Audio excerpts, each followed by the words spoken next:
दुर्भाग्यपूर्ण है कि मिलेनियम सिटी में रहकर भी हम बेसिक प्रॉब्लम के लिए सड़कों पे उतरना पड़ रहा है हमें। कहने को तो ये गुड़गांव है, पर यहाँ पे गांव से भी बदतर स्थिति है। 1,60,000 70,000 रुपये दादा जिंदगी को कमाई लगा के यहाँ खरीद लिया जमीन। जिंदगी के 40 साल नौकरी का आज प्यासा मर रहेगा। ओ भगवान, मिलिटेनियम सिटी, मिलिटेनियम सिटी। हमारे पास और कोई चारा नहीं है, घर में गर्मी में बैठने से सड़क पे बैठना ही ठीक है। बेसिक नीड्स हैं जो कि जरूरी हैं, वो तो पूरी नहीं हो रही हैं। वैसे मिलेनियम सिटी बन गया और 21वीं सेंचुरी में हम पहुंच गए। प्यासा प्यासा पानी दो, प्यासा प्यासा पानी दो, प्यासा प्यासा पानी दो, हमारी मांगे पूरी करो।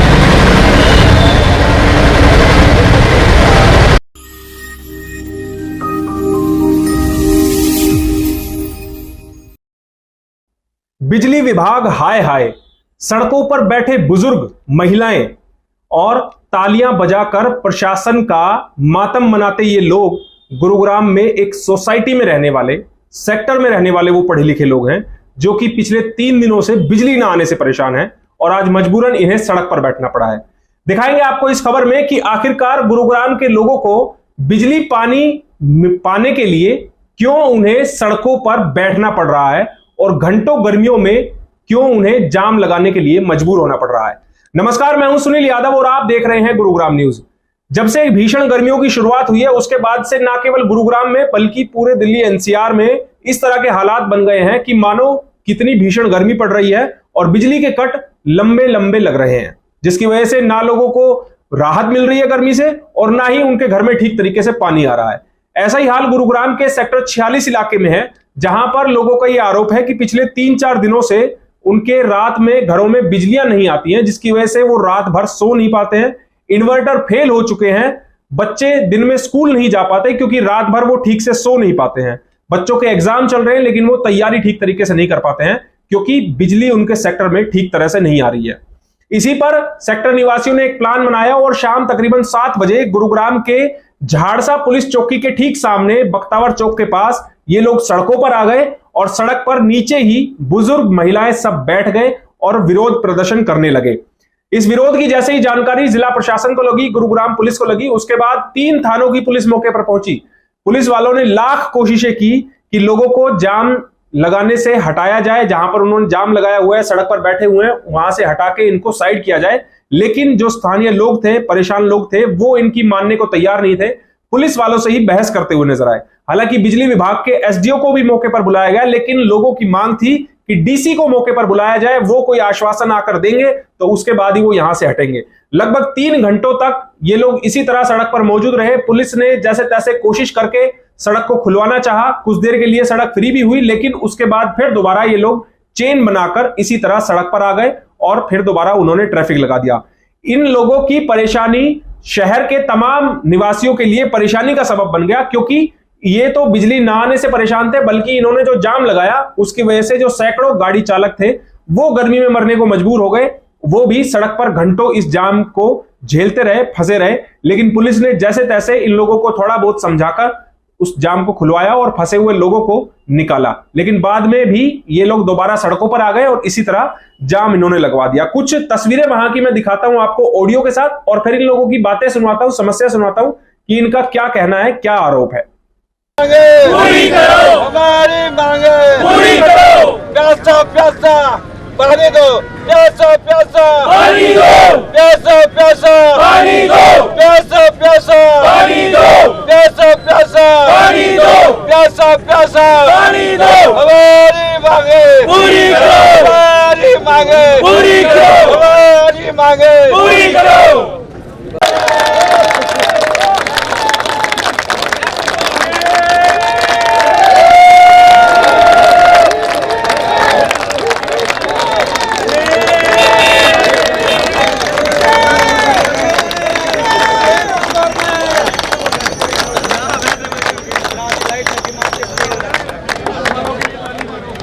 पुलिस वालों के लिए ताली मारो।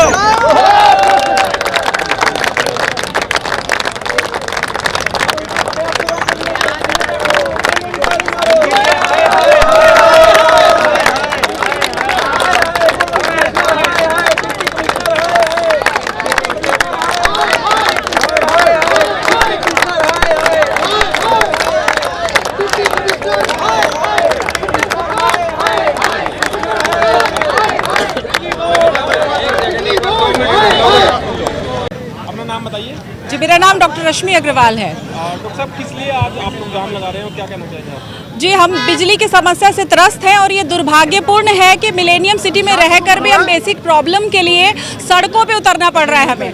कहने को तो ये गुड़गांव है, पर यहाँ पे गांव से भी बदतर स्थिति है। बच्चों के बोर्ड एग्जाम चल रहे हैं पर वो ठीक से पढ़ नहीं सकते हैं क्योंकि बिजली की प्रॉब्लम है, और बिजली की समस्या होने से पानी की भी समस्या हो रही है, तो सब लोग त्राहिमाम कर रहे हैं। और मेरी बिजली विभाग से गुजारिश है कि प्लीज़ जो है इसका समाधान करें, वरना हम अनशन पे बैठेंगे जब तक हमारी मांगे नहीं पूरी होगी। आती भी है तो वोल्टेज इतनी लो होती है कि सारे अप्लायंसेस खराब हो रहे हैं। बिल्कुल सत्यानाश कर रखा हुआ है सेक्टर में। कब से बिजली की समस्या चल रही है? 2 रातों से लाइट नहीं है, तीसरी रात है, और अभी भी जाकर देख लो वोल्टेज आ रही होगी 160 150। 15 दिन से चल रही है प्रॉब्लम एश्योरेंस नहीं है किसी बात को लेके। पूछ रहे हैं कि कोई एश्योरेंस दीजिए, बताइए कि आप कब तक इसको रेक्टिफाई करेंगे। तो 48 घंटे से ज़्यादा हो चुके हैं, कोई फर्दर कमिटमेंट नहीं है, कोई ये नहीं पता कि कब तक होगा। ऐसा तो नहीं हो सकता कि कोई फॉल्ट हो और उसको रेक्टिफाई ना हो सके, तो कोई एश्योरेंस नहीं है। इसलिए हमारे पास और कोई चारा नहीं है। घर में गर्मी में बैठने से सड़क पे बैठना ही ठीक है ज़्यादा। तो अब हमारे पास और कोई चारा नहीं है, कोई हमारी सुने और आके यहाँ पे देखे कि भी प्रॉब्लम क्या है। सारा दिन की लाइट नहीं है, बच्चों को कैसे देखे? क्या हम टाइम पे बिजली का बिल पे नहीं करते? क्या हम टाइम पे क्या नहीं करते कि जिसकी वजह से हमको फैसिलिटी ना मिली जाए? पिछले 1-1.5 घंटे से हम लोग यहाँ पे खड़े हैं, किसी भी हाई लेवल के अधिकारी को इतनी फुर्सत नहीं है जो हमारी कोई भी सुनवाई करे। पूरे घर में सब लोग परेशान हैं। रोज लाइट रात में 2-2 3-3 बजे तक आती नहीं है, फिर आई गई। मतलब क्या है ये? मिलेनियम सिटी है या ये जंगल है? मतलब इट्स लिमिट। पूरी फैमिली परेशान है। हम लोग यहाँ पे किसी शौक में नहीं खड़े। 49 degree temperature, everyone is here. 46 पूरा यहाँ खड़ा है यार, किसी को कोई सुनना ही नहीं है कुछ भी। बिजली विभाग मैं रिक्वेस्ट करती हूँ, प्लीज सुनवाई करें, हम लोगों की फैमिली परेशान है सब। Thank you. Please future planning क्या होती है? लोड बढ़ेगा, सेक्टर कितने प्लॉट बनेंगे, घर बनेंगे, लोग आएंगे, बसेंगे, तो होना ही है। तो पहले सोचना चाहिए, कौन सोचेगा? उसकी तरफ ध्यान नहीं है और कामों की तरफ ध्यान है। जो बेसिक नीड्स हैं जो कि जरूरी हैं वो तो पूरी नहीं हो रही हैं। वैसे मिलेनियम सिटी बन गया और 21वीं सेंचुरी में हम पहुंच गए। हुआ क्या है? आज हम वहीं के वहीं खड़े हैं बेसिक चीजों के लिए। आप एक बार बताइए, गर्मी इतनी है कि बच्चों को स्कूलों से कहते हैं 12 बजे छोड़ दो, वो बच्चे घर पे आके गर्मी में रहे। नहीं, किस लिए छोड़ दो स्कूलों से? स्कूलों में बैठा लो, कम से कम स्कूल में एसी में तो बैठेगा बच्चा। जनता को परेशान करना हमारा कोई वो नहीं है, लेकिन मजबूरी है कि कोई सुनता ही नहीं है। उनके तक बात पहुंचाएं तो पहुंचाएं कैसे? अफसर कोई सुन के राजी नहीं है। मजबूरी हो के इतनी दुनिया आई है ना, बेवकूफ थोड़ी है। कोई मजबूरी है तो आए, ऐसे थोड़ी ना आए। तो दर्द है तो आए। लाइट इतनी फ्लक्चुएट लाइट होती है कि पूछो ना। 4 दिन से लाइट बिल्कुल नहीं है और आती है फिर चली जाती है 11 बजे। 5 मिनट 10 मिनट 1 घंटा आएगी, फिर गई लाइट। एसी फूक रहे हैं, बार बार फ्लक्चुएट हो रही है लाइट, इतनी फ्लक्चुएट है लाइट। सब लेडीज यहाँ पे आई है इसीलिए, पूरे सब जगह लाइट है। जल विहार में लाइट है लेकिन अपने सेक्टर में लाइट नहीं है। प्रॉब्लम है तो सब जगह हो। एक हमारे ही गुरु नानक पार्क में ही लाइट की क्या समस्या आएगी? सारे एग्जाम से पढ़ नहीं पा रहे हैं, बीमार है। हमारे बच्चों के 10वीं 12वीं के बोर्ड के पेपर चल रहे हैं और 4 दिन से लाइट नहीं आ रही, घर के अंदर ना पानी आ रहा है। एग्जाम कितना बच्चों को रात को पढ़ना होता है, कोई हल नहीं है। लोड बढ़ गया, सेक्टर 46 रोज एक्सक्यूज दे रहे हैं कि लोड ट्रांसफर कर रहे हैं। सोनिया पुद्दार। सोनिया जी, किस लिए आज आप लोगों को प्रोटेस्ट करना पड़ा? आज 4 रातें हो गई, हमारे घर में बिजली नहीं आ रही, करंट नहीं है। हम 4 रातों से सोए नहीं। करंट का कोई ठीक नहीं ना, अब सारे रात करंट नहीं है और सारे दिन करंट नहीं, तो और ना पानी आ रही है। तो हम इतना परेशान है, तो फिर क्या करेंगे? जब हम नहीं सोएंगे तो हम किसी को सोने नहीं देंगे। हर चीज मतलब बहुत ही दिक्कत एक पेशेंस की भी एक लिमिट होती है ना। 4 रात हो गई, पूरी रात लाइट नहीं, पूरे दिन करंट नहीं, ना पानी ना बिजली, तो फिर क्या फायदा है? तो इसीलिए हम प्रोटेस्ट कर रहे हैं। नहीं होता, बहुत हद हो गया जी, हद पार हो गई एक्चुअली। हम लोग तो 2 दिन से बहुत परेशान है। घर पे बच्चे को अगले दिन स्कूल जाना होता है, बच्चा सो नहीं पाता है। बहुत ही प्रॉब्लम हो गई है, मतलब लाइट आती ही नहीं है। हमारा ऑफिस होता है वो अलग है, रात भर लाइट नहीं आती है। रात भर यार लाइक ऐसे खाली, दिन में भी मतलब दिन में द होल डे नहीं आती है। इन्वर्टर्स तो मतलब बहुत दिक्कत हो रही है, बहुत मतलब पूरे दिन एंड पूरी रात 2 दिन से मतलब इट इज वेरी टफ। मुख्यमंत्री तो कह रहे हैं कि गुरुग्राम को इन्वर्टर फ्री कर देंगे। भगवान जाने कौन कहाँ करेंगे, कब करेंगे, ये तो पता नहीं। अभी तो हाँ सारे मुख्यमंत्री जी के सॉरी टू से, लेकिन सारे जितनी पॉलिसीज है सब फेल है।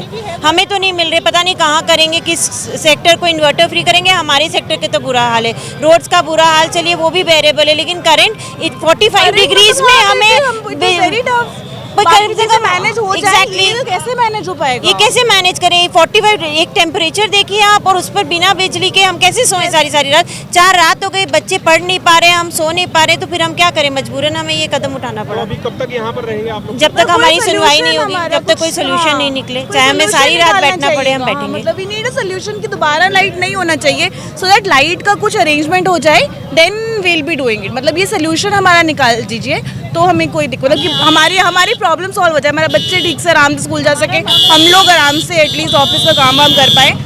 मैनेज करना पड़ता है हमको भी अपनी पूरी मतलब करना पड़ता है whole day. How will we manage? कैसे कर पाएंगे मैनेज? बस हमारी प्रॉब्लम सॉल्व हो जाए, बस दैट्स इट। किसी को परेशान करना या ट्रैफिक जाम करना हमारा मकसद नहीं है। मई के महीने में पड़ती भीषण गर्मी से न केवल सेक्टर 46 के लोग परेशान हैं, बल्कि पूरे गुरुग्राम में यही हाल है। कई इलाकों में पूरी रात बिजली नहीं आती है, जिसकी वजह से लोगों को खासी समस्याओं का सामना करना पड़ रहा है। बावजूद इसके लोग जैसे तैसे इस गर्मी को सहन कर रहे हैं, लेकिन जो लोग इस गर्मी को सहन नहीं कर पा रहे हैं, इन लंबे बिजली के कट को सहन नहीं कर पा रहे हैं, वो इस तरह से सड़कों पर आकर अपना विरोध दर्ज करा रहे हैं। हालांकि गुरुग्राम पुलिस ने वहां पर जो लोग मौजूद थे उनकी वीडियोग्राफी भी कराई है, और हो सकता है कि गुरुग्राम पुलिस इन लोगों के खिलाफ भी कोई कार्रवाई करे, क्योंकि अक्सर ऐसा देखने में मिला है कि जब गुरुग्राम में समस्याओं से त्रस्त होकर कोई अगर इस तरह की घटना को अंजाम देता है, जैसे कि सड़कों पर जाम लगाना और घंटों लोगों को परेशान करना, तो गुरुग्राम पुलिस उनके खिलाफ कानूनी कार्रवाई करती है, और कानूनी कार्रवाई बनती भी है। किसी भी सड़क को जाम करना कानून के खिलाफ है। इसीलिए देखना होगा कि क्या गुरुग्राम पुलिस अब सेक्टर 46 निवासियों के खिलाफ एफआईआर दर्ज करेगी। और दूसरा सवाल ये कि क्या सेक्टर 46 निवासियों को जो उनका आरोप है कि बिजली नहीं मिल रही है 3-4 दिनों से ठीक तरीके से, क्या वो बिजली ठीक तरीके से मिल पाएगी? क्या उन्हें कोई आश्वासन दे पाएगा या उनको बिजली ठीक तरीके से मुहैया करा पाएगा? ये तो आने वाला समय ही बताएगा। इस खबर के बारे में आप हमें अपनी राय कमेंट करके जरूर दीजिएगा। साथ ही साथ आप इस खबर को शेयर जरूर कीजिएगा, ताकि सभी लोगों तक सही जानकारी सही समय पर पहुंच पाए। नमस्कार।